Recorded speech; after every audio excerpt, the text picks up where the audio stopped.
मान्छेमा यदि छैन जाँगर भने मान्छे कहाँ अड्दछ। केही गर्न नआउने जड भए मान्छे स्वयं सड्दछ। होलान् प्राकृत चेतना सरी कतै मान्छे हुने लक्षण। जो मान्छे न त गर्छ कर्म हितको चाहिन्न संरक्षण। जो मान्छे न त गर्छ कर्म हितको चाहिन्न संरक्षण। पिसिन्छ आशा सपना पिसिन्छ, आत्मीयताको विपना पिसिन्छ। कवि, निबन्धकार तथा समालोचक प्राध्यापक डाक्टर लेखप्रसाद निरौलाको जन्म बुबा नीलमणि निरौला र आमा यशोधाका सुपुत्रका रूपमा मत्स्य पोखरी 4 सङ्खुवा सभामा भएको हो। काव्य र कविताहरूप्रति अभिरुचि राख्ने निरौला सर्वप्रथम संस्कृत भाषामा कविता लेखी कविताका क्षेत्रबाट नै आफ्नो साहित्यिक यात्रा प्रारम्भ गरेका हुन्। निरौलाले कविता विधाका साथसाथै निबन्ध, समालोचना, सम्पादन लगायतका विभिन्न विधामा पनि उनको लेखन अगाडि बढिरहेको पाइन्छ। उनले माधव घिमिरेको खण्ड काव्यमा अलङ्कार योजनामा विद्यावारिधि गरेका छन्। उनी प्राध्यापन पेसामा आबद्ध रही कार्य गरिरहेका छन्। कोइरालाका प्रकाशित कृतिहरू घाँटी हेरी हाड निल्नु, मालती, अनिवार्य नेपाली कक्षा 12, ऐच्छिक नेपाली कक्षा 11, राष्ट्रकवि घिमिरेको खण्ड काव्यकारिता, अनिवार्य नेपाली स्नातक प्रथम वर्ष, नेपाली कविता र नाटक, माधव घिमिरेको खण्ड काव्यमा अलङ्कार, दृष्टिकोण, 15 सृष्टि, विधा सिद्धान्त लगायत अनेकौं लेख रचना, भूमिका, कविता, निबन्ध, हाइकु प्रकाशित भइरहेका छन् भने उनले थुप्रै कृतिहरूको सम्पादन समेत गरेका छन्। उनका 2 दर्जन जति विभिन्न तहका पाठ्य पुस्तक र पाठ्य सामग्रीहरू प्रकाशित छन्। नेपाली साहित्य र समालोचना तथा प्राज्ञिक उन्नयनका लागि उनले दिएको योगदानको कदर स्वरूप उनले नेपाल विद्याभूषण क, प्रतिभा पुरस्कार, वैजयन्ती स्रष्टा सम्मान, तोयनाथ पाण्डे स्मृति पुरस्कार लगायत दर्जनौं पुरस्कार र मान सम्मानहरूबाट पुरस्कृत र सम्मानित भइसकेका छन्। साहित्य सबैका लागि उत्तिकै प्रियकर हुन्छ भन्ने विचार राख्ने उनी निरन्तर प्राज्ञिक उन्नयन र साहित्यको श्रीवृद्धिमा सक्रियताका साथ लागिरहेका छन्।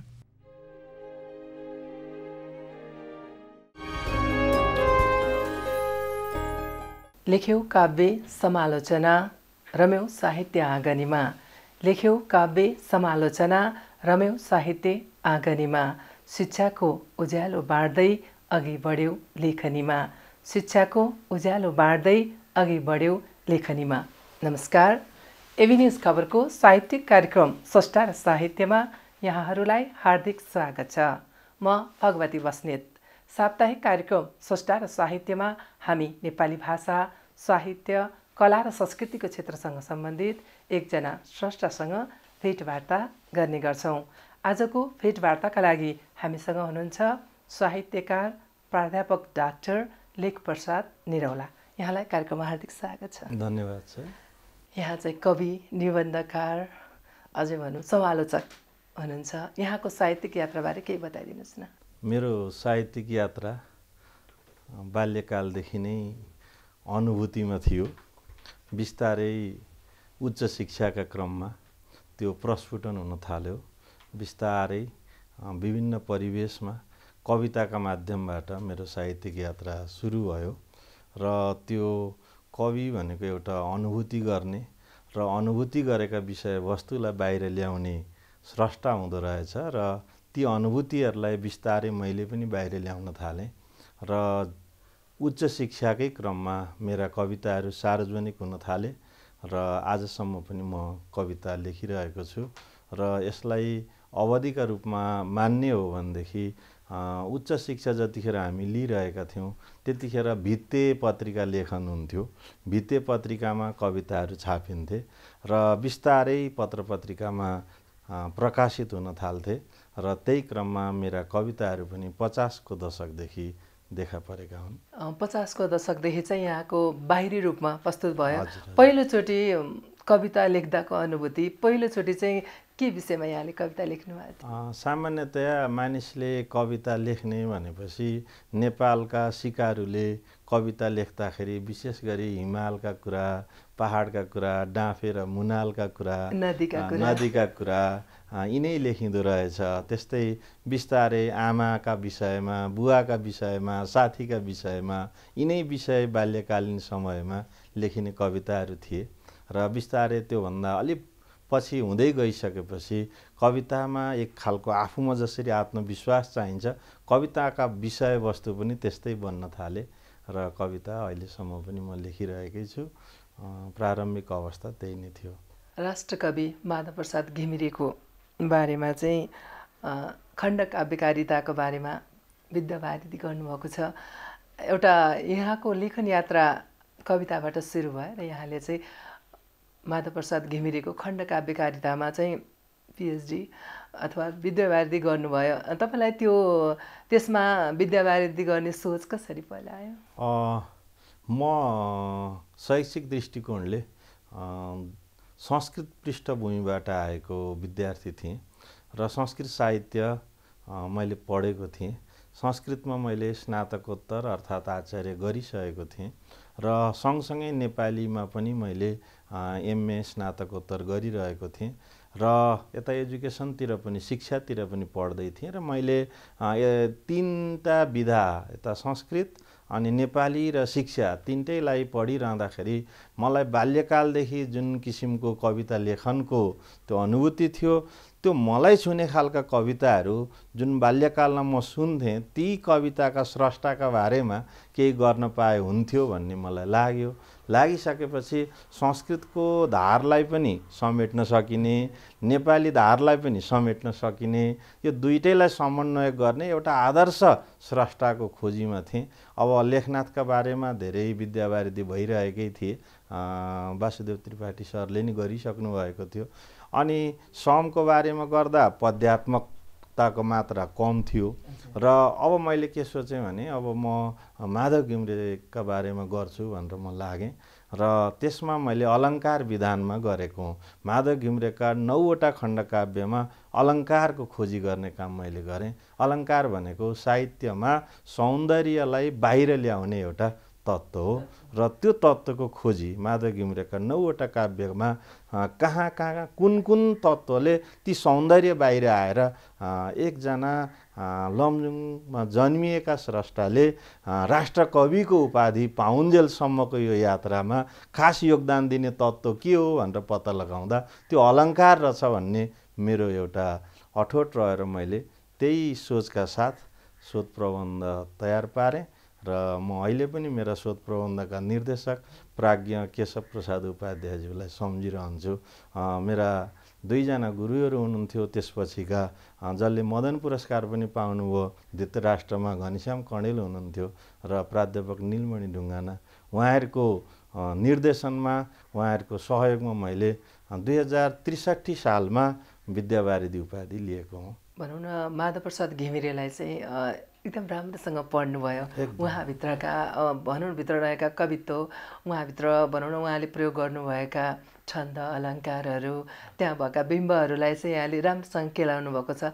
तपाईँले सम्झिँदाखेरि झलक्क माधवप्रसाद घिमिरे भनेर सम्झिँदाखेरि के कुरा बढी सम्झिनुहुन्छ? माधवप्रसाद घिमिरे भनेको सुललित काव्य लेख्ने, सधैँ राष्ट्रवादी चिन्तनमा आधारित काव्य लेख्ने, प्रकृतिलाई विषयवस्तु बनाउने, मानवतालाई विषय बनाउने, शाश्वत कविता लेख्ने, सरल भाषामा कविता लेख्ने अमर स्रष्टाका रूपमा मैले पाएको हुँ हैन। जुन कविता उहाँका हरेक कवितामा गीत्यात्मकता छ, हरेक कवितामा एक खालको बिम्बात्मकता छ, यो उहाँको वैशिष्ट्य मैले पाएको हुँ।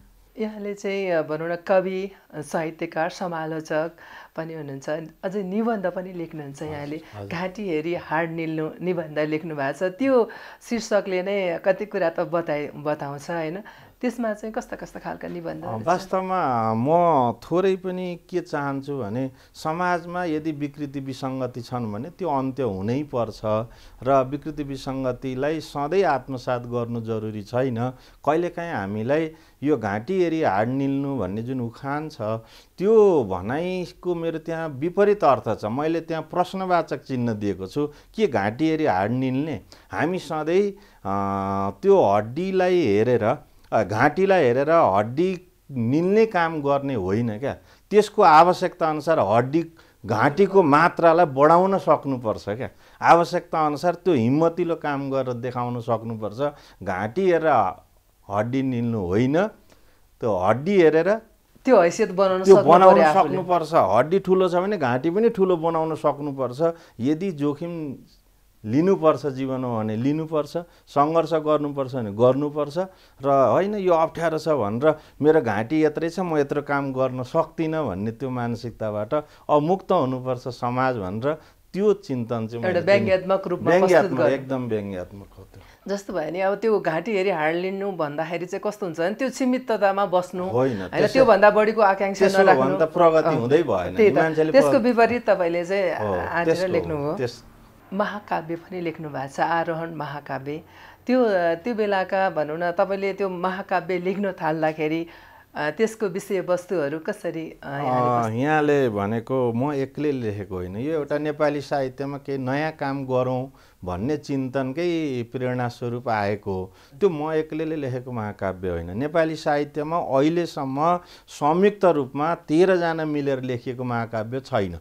यो नेपाली साहित्यमा हामीले लेखेको हो र यसको प्रयोग हो, एउटा नयाँ प्रयोग हो। यसमा चाहिँ 2072 सालमा भूकम्प गयो। भूकम्पपछि के मान्छे निराश थिए होइन, मानिसलाई चाहिँ अब किम कर्तव्य विमोड कहाँ जाने त्रसितपूर्ण अवस्था थियो र अब फेरि त्यो संयमित भएर नेपालमै स्वावलम्बी भनेर हाम्रा वन पाखा पखेरा डाँडा जति छन्, हाम्रो यत्रो उर्वरा भूमि छ, यहाँ वनस्पतिहरू लगाएर यहाँ चाहिँ जीविकोपार्जन गर्न सकिन्छ भन्ने एउटा मूल उद्देश्यका साथ 13 जना स्रष्टा आदरणीय प्राध्यापक गोपीकृष्ण हाम्रो सरदेखि गोपीकृष्ण शर्मा, राजेन्द्र सुवेदी, भुवन हरि सिगदेल, रामप्रसाद गेवाली देखि लिएर देवी नेपाल, म लगायत हामी ठाकुर शर्मा लगायत हामी 13 जनाको एउटा त्यो टिमले एउटा पुस्ता पनि माथिल्लो पुस्तादेखि अनुज पुस्तासम्म र विषयवस्तुमा पनि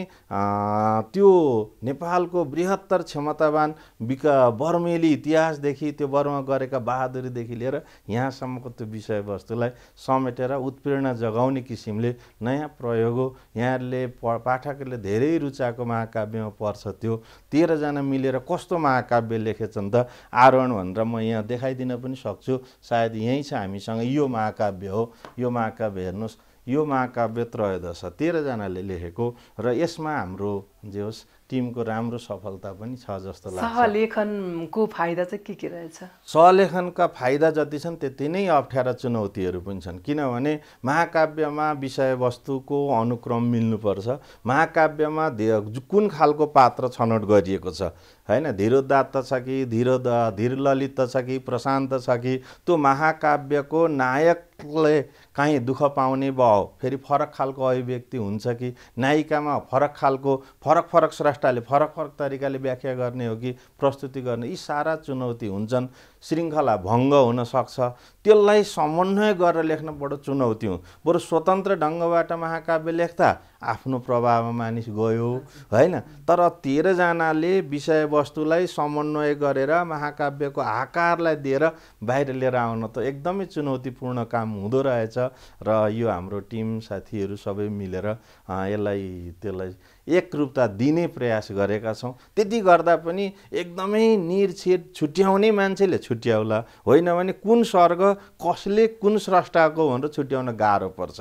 यद्यपि त्यसको समाधान हामीले राखिदिएका छौँ, यो सर्ग फलानाको हो भनेर काहीँ राखिदिएको छ, तर त्यो नहेर्ने र पढ्दै जाने हो भने कसको कुन हो सबैको मिल्दो छ, त्यो पनि पद्यमा लेखिएको छ, एउटा नयाँ प्रयोग हो। नयाँ पनि प्रयोग भयो अनि एउटा एक अर्का बीचको एउटा समन्वय पनि होला।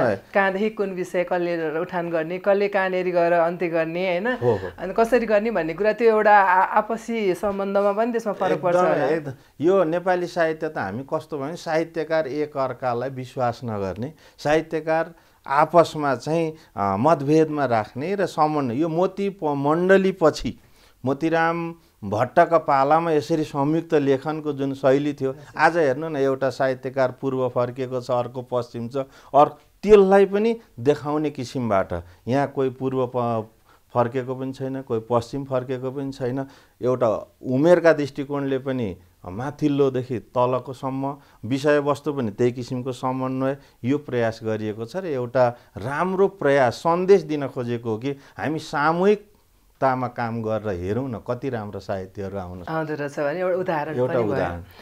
अनि यहाँले 15 सृष्टि समदृष्टि भन्ने समालोचना पनि गर्नुभएको छ, त्यो 15 जनाकै गर्छु भनेर सोच चाहिँ कसैले आयो यहाँलाई? यो चाहिँ 15 जनाको गर्ने सोच कस्तो हो भने गर्दै जाँदा भएको हो। यसमा चाहिँ कुनै पूर्व योजना म फलानो फलानो आधारमा यी स्रष्टाका यी सिर्जनाहरूलाई दिन्छु भन्ने सोच होइन।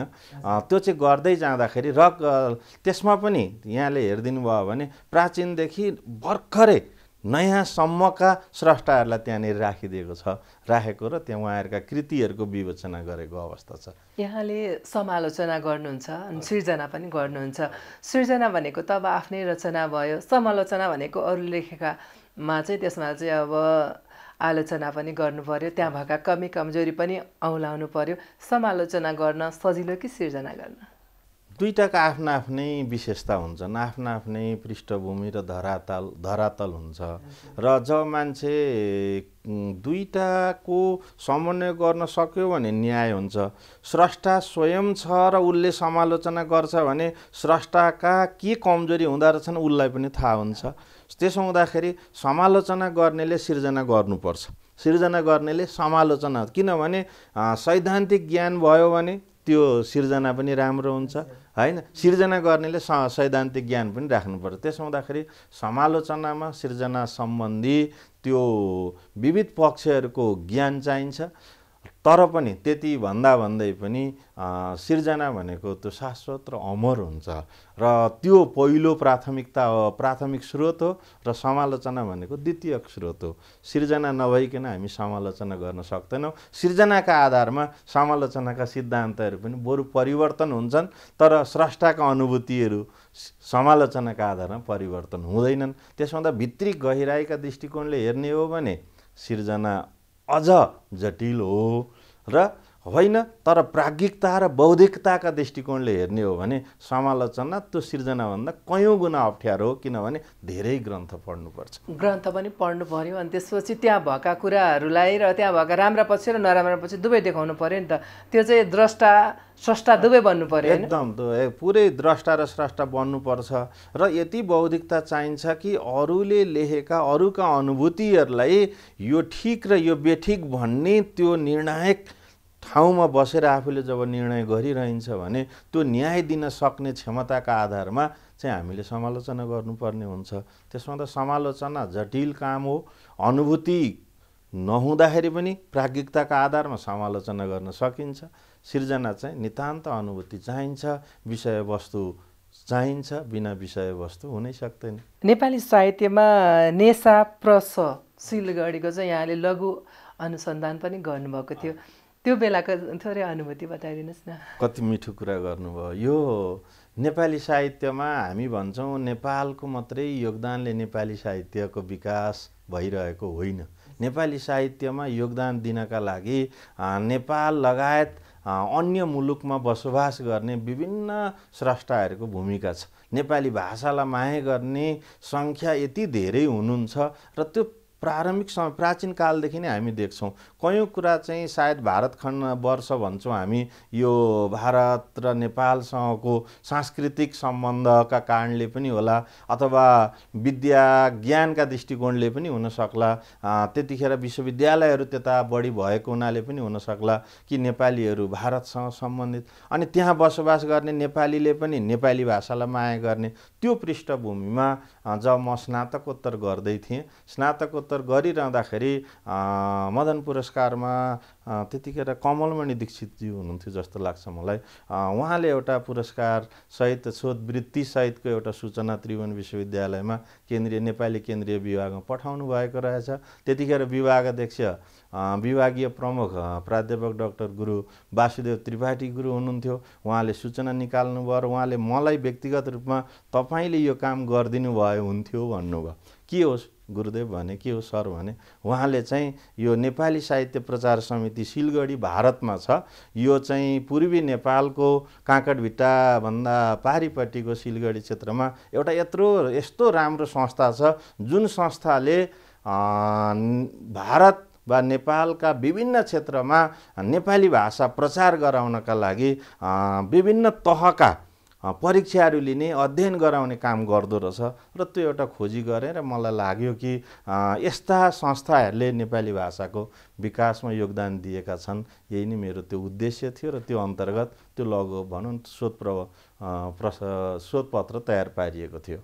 यहाँले दलित तथा छुवाछुत परम्परा र नेपाली साहित्यमा दलित चेतना भन्ने एउटा अनुसन्धान पनि गर्नुभएको छ। नेपाली साहित्यमा दलित चेतना चाहिँ कस्तो पाउनुभयो? यो खास गरी मलाई कहाँबाट प्रेरणा मिल्यो भने नेपाल प्रज्ञा प्रतिष्ठानमा अमर गिरी सर हुनुहुन्थ्यो, त्यतिखेर प्राज्ञ सदस्य हुनुहुन्थ्यो। उहाँले एक दिन सर हजुरले एउटा कविताका लागि दलित सम्बन्धी चाहिँ खोजी गरिदिनुहोस् न भन्नु। मलाई त्यो खोजी गर्न निकै समय लाग्यो, निकै मेहनत गरेर मैले तयार पारेको। र एउटा अर्को कुरा के भयो भने अन्तर्राष्ट्रिय सम्मेलन दलितहरूको चाहिँ यो धुलीखेलमा तेस्रो कि कुन भएको थियो र त्यहाँ चाहिँ त्यो प्रस्ताव लिएर जाने र त्यहाँनेरिको त्यस दिनको चाहिँ दलित सम्बन्धी रिसर्च पेपर प्रेजेन्टेसन गर्ने, त्यो अनुसन्धानात्मक लेख प्रस्तुत गर्ने त्यो अवसर पनि मिल्यो। त्यसले दुईटा कारणले गर्दा पछि मैले त्यसलाई त्यो अलिकति अंश मेरो त्यो प्रज्ञा प्रतिष्ठानबाट निस्किएको कविताको विश्लेषणमा छ र अलिकति अंश मेरो त्यो दलितसँग अन्तर्राष्ट्रियसँग त्यहाँ छ र पछि मैले त्यसलाई लघु अनुसन्धानका रूपमा दिएर निकालेको छु। र मलाई के विश्वास भयो भने देवकोटाले लेखेका कवितामा दलित प्रतिको सहानुभूति, त्योभन्दा अगाडिका कवितामा के अरे बालकृष्ण स्वामीले लेखेका महाकाव्यमा दलित पात्र लिएर आएर गरेका सहानुभूति र दलित स्वयंले पनि दलितसँगका विषयवस्तु उठान गरेका कुराहरू, ती चिजहरू मैले खोज्दै लिएर आएँ र विभिन्न लाइब्रेरीबाट पुस्तकालयबाट पनि पढेर एउटा नयाँ चिन्तन के थाहा भयो भने दलितहरूका लागि प्राचीन समयदेखि नै साहित्यिक चेतना दिनुपर्छ, परिवर्तन गर्नुपर्छ भन्ने हाम्रा महान साहित्यकारहरू हुनुहुन्थ्यो र अहिले पनि उहाँहरूले लेखिरहनु भएको छ। किनभने हाम्रो समाजमा अहिले पनि यो दलितलाई हेर्ने दृष्टिकोणहरू संवैधानिक दृष्टिकोणले हटिसके पनि व्यावहारिक दृष्टिकोणले अहिले पनि त्यो पूर्णतया निषेध भइसकेको छैन, त्यसमा एकरूपता आइसकेका छैन। त्यो पृष्ठभूमिमा साहित्यिक यात्रा कस्तो छ भन्ने कुरामा चाहिँ मैले गरेको अनुसन्धान थियो त्यो। यहाँ चाहिँ कवि हुनुहुन्छ, निबन्धकार हुनुहुन्छ अनि समालोचक हुनुहुन्छ, थुप्रै समालोचनाहरू पनि गरिरहनु भएको छ। तपाईँले अहिले नेपाली साहित्यको वर्तमान अवस्था कस्तो देख्नु भएको छ? नेपाली साहित्यको वर्तमान अवस्था एक किसिमबाट भन्ने हो भने निरन्तर स्रष्टाहरूले सृजना गरिरहनु भएको छ, तर अहिलेको स्रष्टामा साधनाको कमी छ। हेर्नुहोस्, सायद त्यो साधनाको कमी हुनुको कारण व्यस्तता पनि होला, अहिलेको सञ्चार माध्यम पनि होला। अहिले तत्काल समाचार बन्ने र तत्काल त्यो मिडियामा आउने जुन पद्धतिका कारण जुन गहन साधना गरेर अन्तर्ध्यानमा बसेर साहित्य सिर्जना गर्नु पर्थ्यो त्यो छैन। मैले माधव घिमिरेबाट सिकेको के थियो भने उहाँ भन्नुहुन्थ्यो भने दीर्घ साधना गर्नुपर्छ, आज लेखेको चिज भोलिपल्ट एकचोटि हेर्नुपर्छ, एक हप्तापछि फेरि हेर्नुपर्छ, परिवर्तन गर्नुपर्छ, अनि बल्ल बाहिर ल्याउनुपर्छ। उहाँको अवधारणा त्यो थियो। आज त कस्तो सुनिन्छ भने कविता प्रतियोगिता रहेछ, आउँदै बसमा यसो सम्झेँ 2-4 लाइन लेखेर कविता सुनाए, लु भन्नुहोस् न त्यसले दिएको अनुभूति र त्यसले समाजलाई पारेको प्रभाव कस्तो हुन्छ। तत्कालको अनुभूति त होला, अब यो विषयवस्तु होला, शैली पक्ष कमजोर भएको छ, शैली अलिकति मिलेको होला, विषयवस्तु फितलो होला, शैली र भाषा शैली मिलेको होला, बिम्बात्मकताको मात्रा कमी होला, सबै थोक मिलेको होला, अभिधार्थ होला, लक्षणाकी व्यञ्जना नहोला हैन।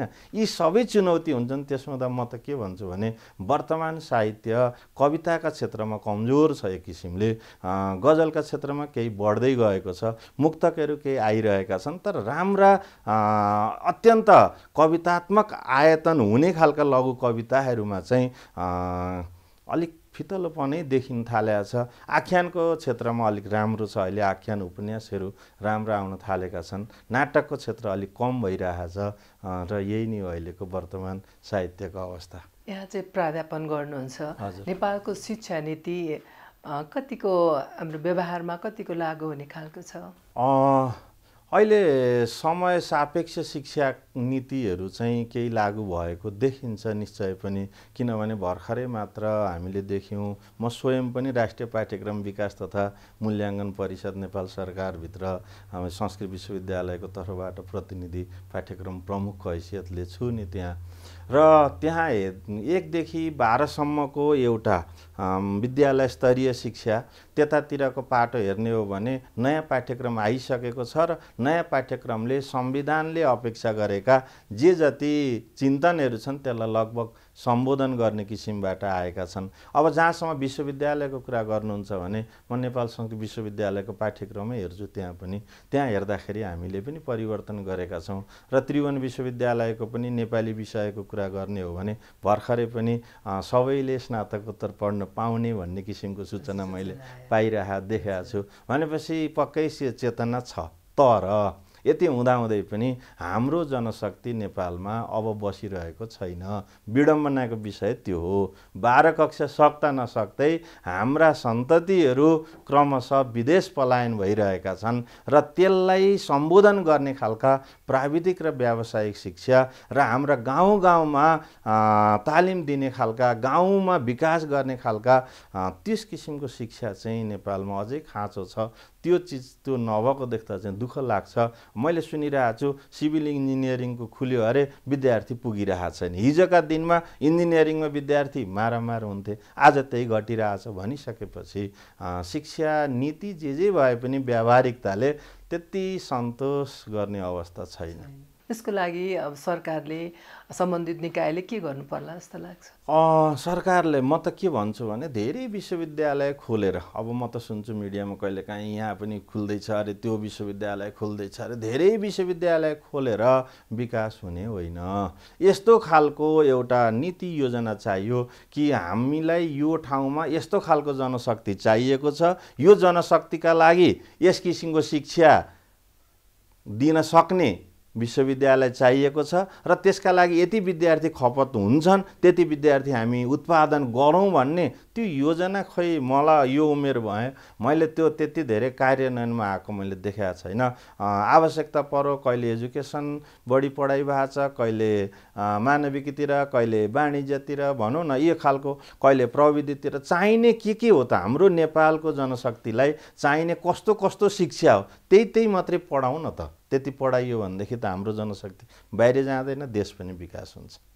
यहाँको बाल्यकालबारे केही बताइदिनुहोस्। मेरो बाल्यकाल अब धेरै अभाव त होइन, तर बाल्यकाल मैले पारिवारिक माया ममतामा हुर्किएको मान्छे हो। म बुवा आमाले मलाई धेरै माया गर्नुहुन्छ, हामी धेरै भाइ हुँदाहुँदै सबैलाई समान माया गर्ने र संस्कारयुक्त, ढाँट्नु हुँदैन, छल्नु हुँदैन, इमान्दारितासँग काम गर्नुपर्छ, श्रममा विश्वास गर्नुपर्छ, होडबाजी गर्नु हुँदैन, यी खालका जुन आचरण छन्, यहाँसम्म कि चुरोट खानु हुँदैन, मदिरा खानु हुँदैन, त्यो जुन चिन्तन परम्पराबाट म हुर्किएको छु, त्यसमा त म बाल्यकालप्रति सन्तुष्ट छु। आजसम्म बाँचेर आएको जीवनलाई फर्केर हेर्दा कस्तो लाग्छ? मजा लाग्छ। कुनै एक दिन खेर फालेको छैन। हरेक दिन मैले केही न केही गरिरहेको छु र त्यो म दुःखमा पनि रमाउन सक्छु र सुखमा त सुख हुने नि भइगयो। अभावले झन् आनन्द दिन्छ, यही अभावको चरण सुरु भएछ भन्ने सम्झिन्छु। अब भएका दिन ठिक छ भोलि नहुन सक्छ भन्ने सम्झिन्छु। त्यसमा मलाई कुनै गुनासो छैन। काम गर्छु, मैले जानेको आनन्दले काम गर्नुपर्छ, काम गर्दा रमाउनुपर्छ, खाँदा आनन्दले खानुपर्छ, निदाउँदा आनन्द लिँदाउनुपर्छ। किनभने कसैलाई घोचपेच नगरिकन जीवन बाँच्न सकियो भने राम्रो हुन्छ। मेरो त जीवन दर्शन, मेरो भावी योजना प्राज्ञिक क्षेत्रमा राम्रा विद्यार्थी, एउटा इमान्दार नैतिक विद्यार्थी उत्पादन गर्ने हो र त्यसका लागि सायद विद्यार्थीहरूले मूल्याङ्कन पक्कै गर्नुभएको छ। अन्तमा मैले सोध्न छुटाएको र यहाँलाई भन्न मन लागेको के कुरा छ भने बताइदिनुहोस्। यहाँले सोध्न छुटाएको भन्दा पनि म चाहिँ पाठकहरू वा दर्शकहरूलाई के भन्छु भने साहित्य सिर्जनामा गम्भीर भएर हामी साहित्यिक क्षेत्रका मानिसहरू लागौँ र नेतृत्व वर्गले, राजनीति वर्गले पनि विशेष गरी शिक्षाका क्षेत्रमा कसरी लाने त्यो योजना बनाइदिनु भयो भने राम्रो हुन्थ्यो। अरू त के भएर हामीलाई हाम्रो देशप्रतिको माया छ, हाम्रो प्राचीन संस्कृति र सभ्यताप्रतिको माया छ।